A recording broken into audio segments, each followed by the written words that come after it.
Only on News 5 tonight, family and friends of the child allegedly killed at the hands of her own mother are outraged. Another child fell through the cracks in the family services system. They say Cuyahoga County social workers failed to protect the child from being beaten to death in front of her older brother. News 5's Megan Hickey spoke to family members in Virginia, where the little girl was living before her family moved to Cleveland. And Megan, they are outraged by the way this case was handled. Right, Tanasia's legal guardian tells me she did not hear from family services about the abuse investigation here until after the child had died. Meanwhile, the child's preschool teacher says she was assured that that child was safe. Full of energy, full of energy. Jennifer Paisley is still struggling to understand what happened to her energetic student. 1 week after the 5-year-old died in the hospital from severe brain injuries.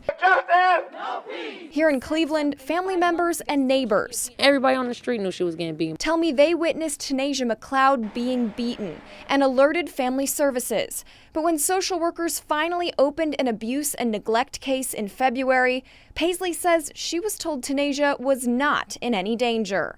She was fine, that she was safe and she was protected. She was in a safe environment and she was protected. That was on the 9th. On March 9th, 8 days before investigators say her mother, Tequila Crump, and her mother's girlfriend, Ursula Owens, inflicted serious physical harm on the girl, causing her death. It wasn't like they had to find somewhere to put her. They didn't. And they still failed her. Meanwhile, Tanasia's legal guardian, Shabrina McLeod, tells me she didn't hear from Cuyahoga County at all until after the girl had died. She could have been home. She could have been here. Because we love her. We're her family. I don't care what anybody else says. We're her family. Now McLeod and Paisley are adding their voices to the growing list of people asking how Tanasia slipped through the cracks. It could have been prevented. They were there to protect her, and they didn't.